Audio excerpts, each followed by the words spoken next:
नमस्कार दोस्तों, एक बार फिर से आप सबका आपके अपने YouTube channel learn from home पर हार्दिक स्वागत है। पीछे हमने कुछ वीडियो हरियाणा जीके की बनाई।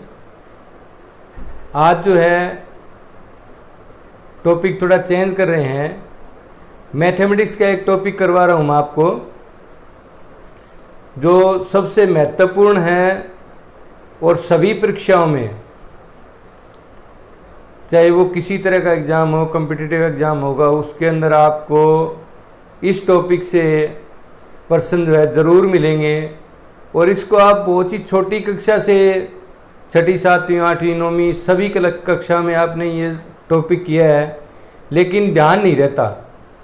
और क्वेश्चन ऐसा होता है कि 1 सेकंड में ही उसका सॉल्यूशन होता है। अगर आपको ज्ञान है तो आपको वो नंबर मिल जाएगा, वरना आपका वो अंक गया। तो इस टॉपिक को थोड़ा सा ध्यान से देखना। पहले मैं आपको इस टॉपिक का बेसिक करवाता हूँ। और जो टॉपिक है वो है आज का नंबर सिस्टम।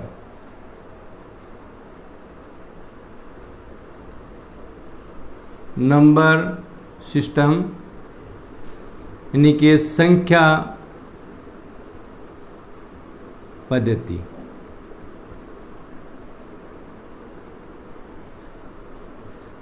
अब जो ये संख्याएं हैं, आप सभी जानते हैं कि संख्याएं अंकों से मिलकर के बनती है। अंक हमारे जो हैं वो 0, 1, 2, 3 से लेकर के 9 तक के हमारे अंक होते हैं। इनको सुव्यवस्थित तरीके से सेट करने से जो फिगर प्राप्त होती है वो हमारी संख्या होती है। अब संख्या जो है 2 तरह की होती है। एक हमारी वास्तविक संख्या होती है और एक काल्पनिक।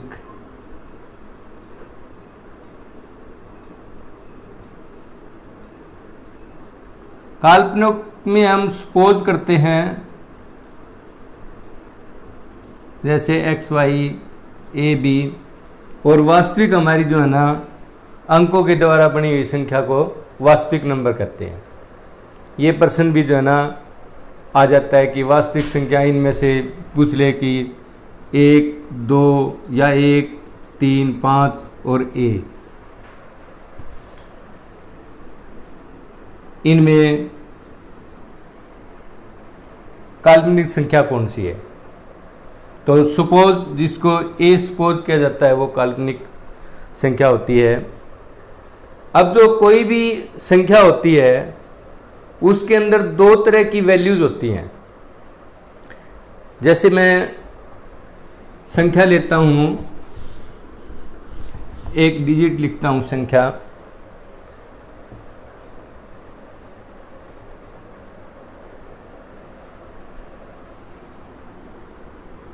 उनतालीस 564। तो इसके अंदर 2 तरह के मान होते हैं। एक तो होता है वास्तविक मान,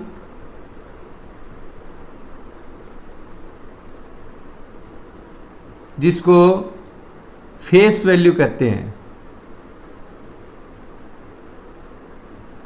और एक होता है स्थानीय मान, जिसको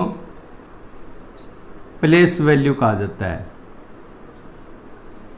वास्तविक मान फेस वैल्यू यानी कि जैसा है वैसा। अब ये हमारा संख्या जो है, इसके अंदर ये पूछें कि इसके अंदर जो 6 है, हमारा 6, इसका वास्तविक मान क्या होगा। तो इसका वास्तविक मान जो है, फेस वैल्यू जो है वो 6 ही होगी। और जो स्थानीय मान प्लेस वैल्यू है इसकी, वो क्या होगा। संख्याएं क्या होती हैं, इकाई, दहाई, सैकड़ा, हजार, 10,000, इस तरह लेफ्ट से राइट को आता है।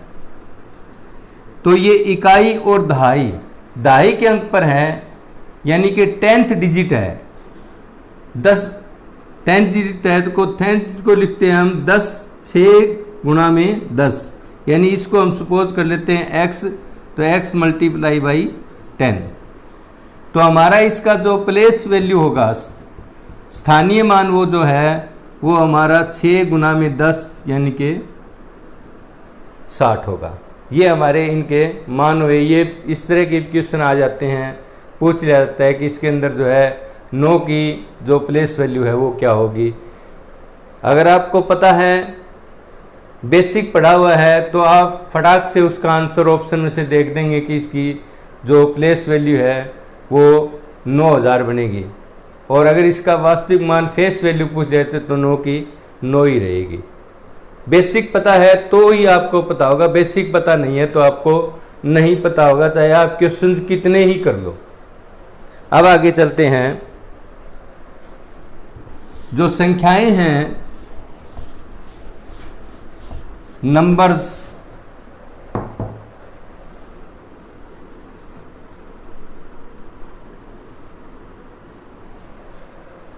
ये जो है कितने प्रकार की होती है, संख्याओं के टाइप किस किस तरह की होती है संख्याएं। तो सबसे पहले जो है हमारी होती है प्राकृतिक संख्या, इसको यानी कि नेचुरल नंबर। नेचुरल नंबर क्या होते हैं? जिससे हम किसी चीज़ की काउंटिंग कर सके। सपोज कीजिए ये पेन है, 10 हैं, तो इनकी काउंटिंग की जाती है। एक डब्बा होता है, उसके अंदर 10 पेन का डब्बा होता है, तो जो काउंटिंग हुई 10, हमने 10 काउंट किया, वो जो हमारी नेचुरल नंबर है। तो इनकी जो शुरुआत है वो 1 से लेकर के 4 5 अप टू इन्फिनिटी यानी अनंत तक, ये हमारी है नेचुरल नंबर। नेचुरल नंबर के बाद में हमारा दूसरा आता है पूर्ण संख्या, यानी कि होल नंबर। होल नंबर क्या होता है?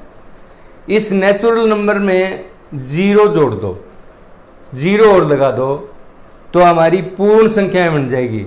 जब तक इनके साथ में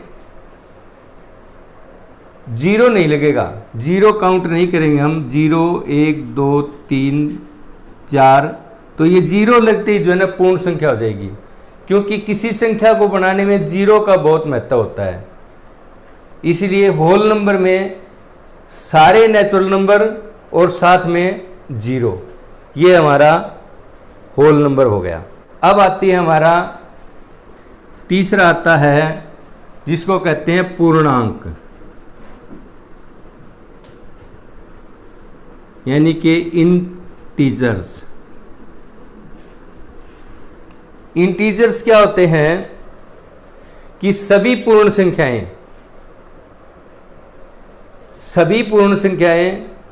0 के साथ में प्लस और माइनस दोनों। पूर्ण संख्या हुई 0, नेचुरल नंबर के साथ में 0 लगा दिया, पूर्ण संख्या होल नंबर बन गया। इंटीजर्स के अंदर, पूर्णांक के अंदर क्या है? 0, उसके अंदर प्लस और इधर माइनस।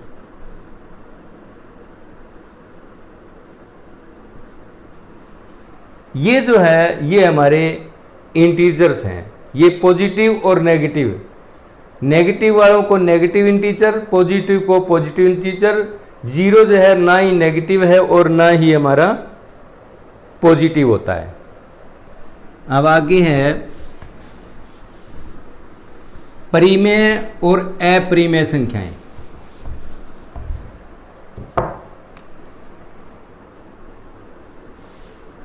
परिमेय संख्याएं और अपरिमेय संख्याएं, ये रैशनल नंबर्स और ये अपरिमेय संख्याएं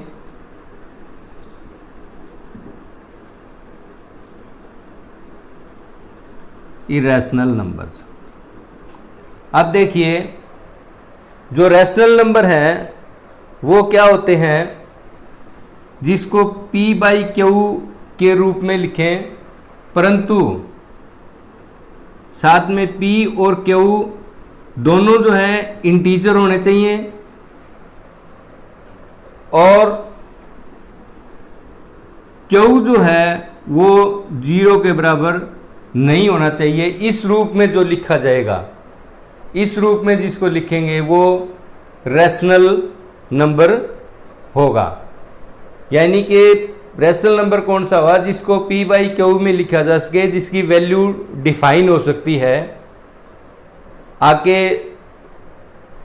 डेसिमल लग करके इन्फिनिटी तक ना चला जाए, जो इसकी एक डिफाइन वैल्यू होती है वो परिमेय संख्या होती है। P बाई क्यू, P और Q जो है इंटीजर होने चाहिए और Q जो है 0 के बराबर नहीं होना चाहिए। इस रूप में जिसको लिखा जा सके वो हमारी जो है रैशनल नंबर होता है। अब अपरिमेय संख्या क्या है, जिसको P बाई क्यू, जिसमें P Q जो है इंटीजर होते हैं और Q जो है 0 के बराबर नहीं होता, और इसको जो है P बाई क्यू रूप में ना डिफाइन किया जा सके, जैसे √2, √3, √5, इसकी हम जब वैल्यू निकालने लगेंगे तो ये डेसिमल के बाद में इन्फिनिटी तक चली जाएगी, कंप्लीट वैल्यू नहीं होगी। परंतु एक इसका अपवाद है, हमारे पास में एक पाई होता है जिसकी वैल्यू हम लिखते हैं 22/7 और इसकी लगभग जो वैल्यू है 3.14 होती है। ये जो है हमारा इरेशनल नंबर है, ये हमारा इरेशनल नंबर है। क्यों, ये भी वैसे आगे इन्फिनिटी तक जा रहा है, परंतु पाई को इतना ही मान लिया गया है। ये हमारा एक जो है 22/7 के रूप में लिखते हैं, तो ये जो है हमारा एक इरेशनल नंबर है, जबकि इसकी ये वैल्यू जो है ना इन्फिनिटी तक जाने लग रही है। लेकिन फिर भी पाई को जो है ना, ये अगर क्वेश्चन आ जाए कि पाई इरेशनल है कि रैशनल है, तो पाई जो है इरेशनल नंबर है। अब आगे आता है रियल नंबर। एक है हमारा रियल नंबर। सभी रैशनल और इरेशनल, सभी रैशनल परिमेय संख्याएं और अपरिमेय संख्याएं, सारे के सारे जो हैं रियल नंबर होते हैं।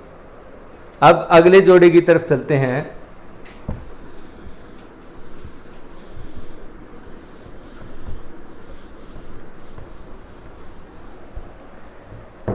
अभाज्य संख्याएं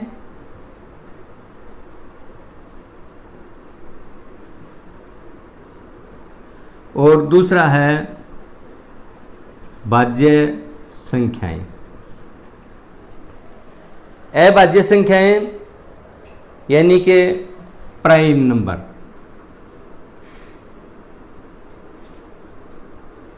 अभाज्य संख्याएं कौन सी होती है,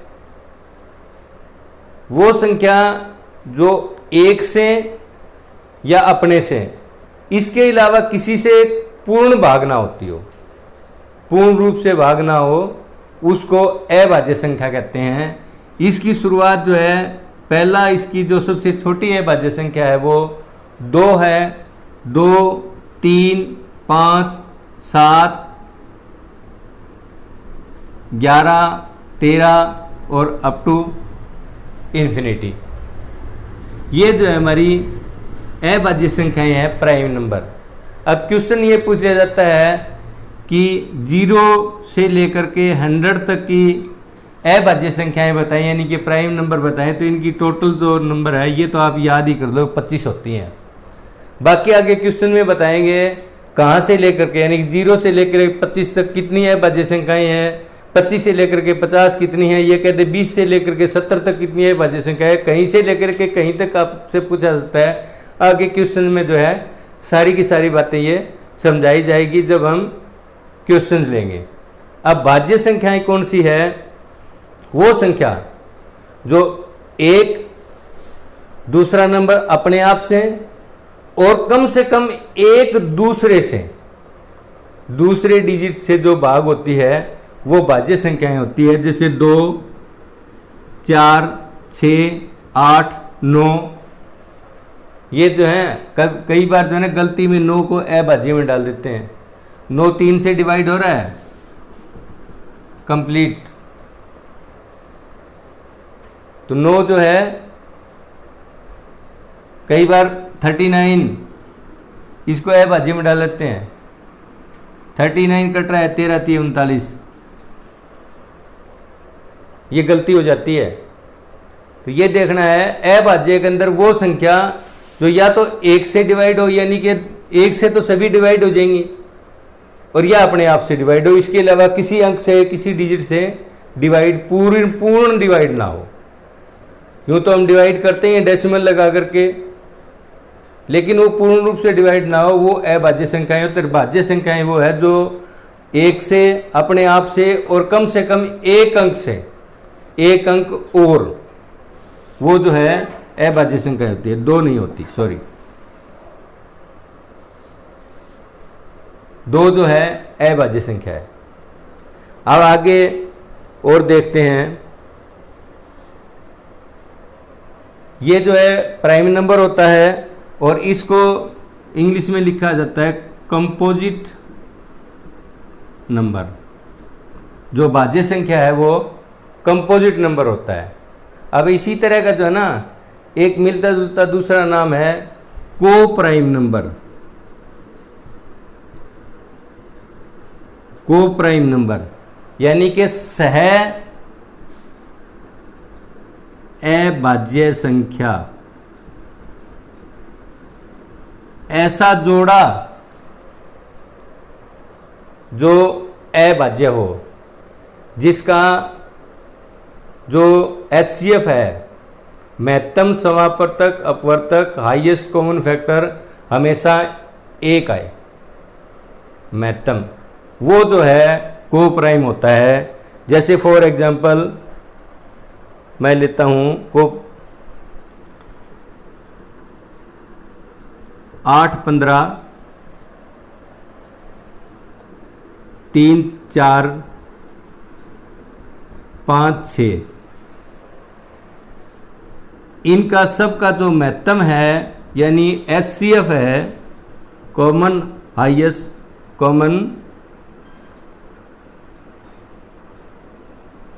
कॉमन फैक्टर, वो 1 होगा। 8 और 15 इनका महत्तम निकालेंगे 1 आएगा, 3 और 4 का निकालेंगे 1 आएगा, 5 और 6 का निकालेंगे 1 आएगा। तो ये जो है हमारे को प्राइम फैक्टर है। तो इसके अंदर आ जाता है, कई बार आता है, लिख देते हैं, सपोज करो इसके आगे जो है 2 और 4 और डाल दिया, तो इसमें ये लिख दे कि इसमें को प्राइम नंबर कौन सा नहीं है। आपको क्वेश्चन यही दे दिया कि निम्नलिखित संख्याओं में से को प्राइम नंबर कौन सा है, नहीं है। तो कौन सा नहीं है? 2 और 4। 2 और 4 का जो HCF है वो 2 आएगा, इसलिए ये को प्राइम नंबर सह अभाज्य संख्या नहीं है। फिर क्वेश्चन पूछे जाते हैं असेंडिंग और डिसेंडिंग ऑर्डर के।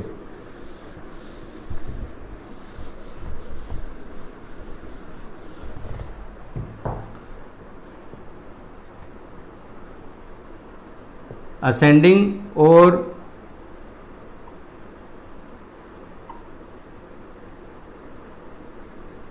डिसेंडिंग ऑर्डर,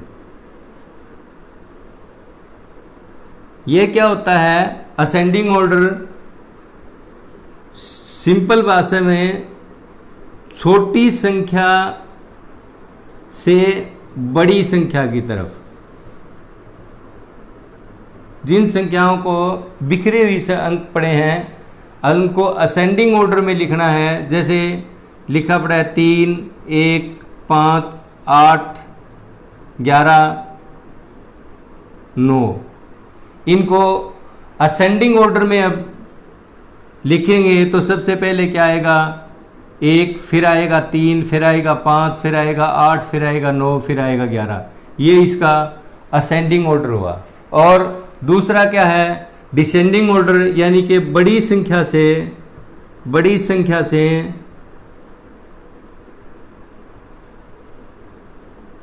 छोटी की तरफ। इसको बढ़ता क्रम कहते हैं, इसको घटता क्रम कहते हैं। बढ़ता क्रम और ये होता है घटता क्रम। जैसे इसी को हम लें तो इसमें पहले क्या लिखा जाएगा, अब 11, 9, 8, 5, 3 और 1। ये हमारा डिसेंडिंग ऑर्डर हुआ, यानी कि नीचे उतरना, असेंड ऊपर की तरफ जाना। ये असेंडिंग और डिसेंडिंग होता है। उसके बाद में जो है ना हमारे आप सेकंड क्लास में भी ये बता दिया जाता है ओड और इवन नंबर और ओड नंबर। इवन नंबर जो 2 से भाग हो सके और ओड नंबर जो 2 से भाग ना हो सके, ये ओड नंबर हुए। तो दोस्तों ये जो है नंबर सिस्टम का जो बेसिक है वो मैंने आपको बता दिया है। अगली वीडियो में हम जो है ना क्वेश्चन लेंगे और बड़े मज़ेदार क्वेश्चन लेंगे जो कि हर एग्ज़ाम में आते हैं, एचएससी में भी आते हैं। अब आपका कैट का एग्ज़ाम होगा उसमें भी आएंगे, कोई बैंकिंग का एग्ज़ाम होता है उसमें आते हैं, रेलवे में आते हैं, जिस भी तरह का एग्ज़ाम होगा सभी में आता है। बड़े बढ़िया क्वेश्चन लेंगे छांट करके, ताकि आपका नंबर सिस्टम का जो बड़ा आसान चैप्टर होता है, अगर आप एक बार नंबर सिस्टम समझ गए ना तो आपका आधा मैथमेटिक्स हो जाता है। सारा का सारा मैथमेटिक्स जो है वो नंबर सिस्टम पर, रीजनिंग और मैथमेटिक्स दोनों के दोनों नंबर सिस्टम के ऊपर जो है ना डिपेंड है। तो आप इस चैप्टर को बड़ी सावधानी से करें और समझें। रट्टा मारने वाली चीज़ नहीं है इसमें, आप रट्टा नहीं है। अगर रट्टा मारोगे आप सोचोगे ट्रिक वगैरह इनके अंदर कुछ नहीं होती। ये तो आपको समझने पड़ेंगे, दिमाग में रखने पड़ेंगे। ट्रिक तो बाद में लगती है, पहले आपके दिमाग में वो जो उसका बेसिक चीज़ होती है वो आपके दिमाग में रहनी चाहिए। ट्रिक तो हम बाद में बनाते हैं। एक लॉन्ग क्वेश्चन है उसको शॉर्ट करने के लिए उसकी ट्रिक तो बाद में देखी जाती है, पहले ट्रिक कभी काम नहीं आती। ट्रिक हमेशा फेल होती है। ट्रिक कई बार जो है ना हरियाणा जीके के अंदर भी ट्रिक बता देते हैं, वो ट्रिक जो है ना फेल हो जाती है। ट्रिकें कामयाब नहीं होती। कितनी ट्रिक याद रखोगे, शॉर्ट ट्रिक कभी याद नहीं। तो आपको बेसिक याद करना बहुत ज़रूरी है। आज की लेसन में बस यहीं तक। अगली वीडियो में जो है ना नंबर सिस्टम से संबंधित जो है ना क्वेश्चन लेंगे और ये नंबर सिस्टम का जो है ना धीरे धीरे जो हम आगे बढ़ेंगे। अभी यहाँ नंबर सिस्टम का बेसिक ख़त्म नहीं हुआ है। इसके बेसिक में अभी जो है ना अगला जो चैप्टर आना है वो डिविजिबिलिटी वाला आना है, जो कि हर एग्ज़ाम के अंदर, चाहे बड़े से बड़ा एग्ज़ाम होगा, आपका बैंकिंग का जो होगा, एसबीआई के एग्ज़ाम होते हैं और दूसरा आपका एसएससी सीजीएल का एग्ज़ाम होता है, उसके अंदर भी वो डिविजिबिलिटी के क्वेश्चन आते हैं ज़रूर। और वो बड़ा आसान क्वेश्चन होता है। अगर बेसिक समझ गए तो उसमें 2 सेकंड का टाइम ही नहीं लगता। बेसिक नहीं पता आपको तो आप उस क्वेश्चन को सोल्व नहीं कर सकते। तो आज के लिए बच्चों बस इतना ही। बाकी क्वेश्चन अगले में। आपका वीडियो में बने रहने के लिए बहुत बहुत धन्यवाद।